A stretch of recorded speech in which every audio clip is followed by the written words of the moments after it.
รีวิว XCMG SCC 8,000A เบากัดงบ800 ตันบักนี่ที่มาตั้งกังหันลมแต่ว่าเวลาจอดเมียนนี่แหละก็แม่นได้ยอได้ช่วงเวทเมียนเนาะนี่บ่ให้มันหงายหมายันลมมาแห้งยันหงายหมายันยันเคนหงายหลังกันว่าเวลาลมมาแห้งเวทนี่3 ก้อนนี่ระดับ30 ต้นนี่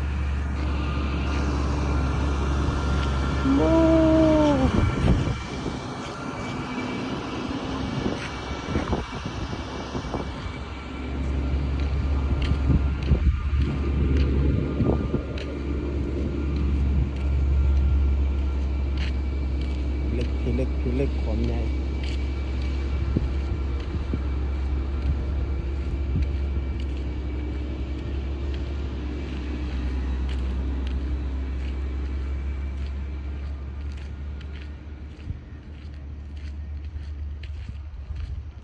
มอเตอร์เดินนี่แบบบ่มีล้อนำเนาะ เป็นมอเตอร์2 ข้างเลยเฉพาะแท็กนี่มันความสูงแล้วมันลิฟหัวความสูงนี่แท็กนี่เทียบกับความสูงของคน2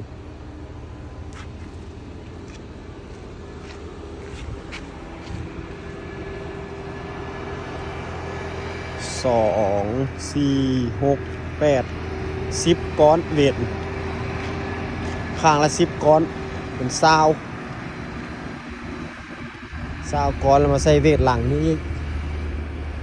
เวทหลังอีก5 ก้อนอีกก้อนละ10 ต้นเวทหลังนี่เวททวงห้อยนี่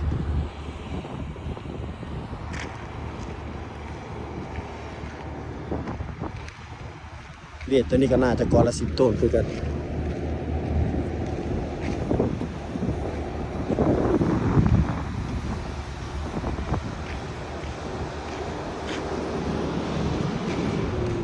เดี๋ยวยังมี2 ก้อนอยู่นี่อีกเวท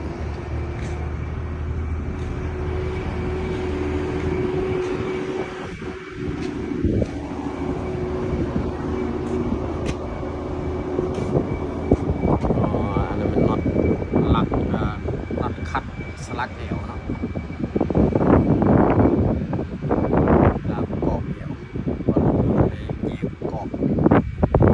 ดาบใหญ่สปอร์ตตีนมันมีข้างหนึ่งระดับ50 ต้นใช้รถลากหาง4 เผามาสปอร์ตตีนมันนี่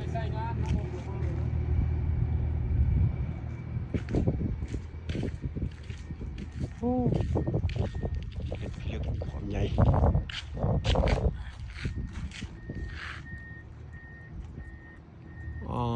สลิงที่ไซยกแท้ๆนี่เส้นใดวะเบิง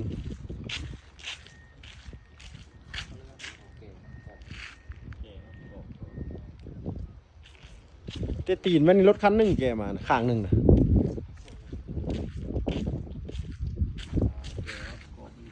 ตัวนี้วะสลิงที่ไซยก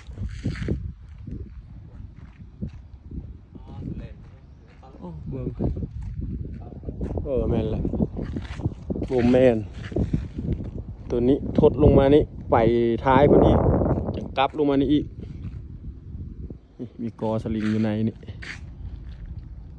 อันนี้นี่เป็นสลิงแมนวะ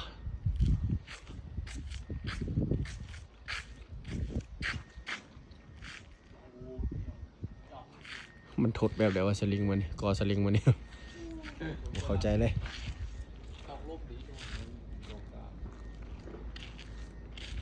โอ้ยเชิงคนนี้กันหนึ่ง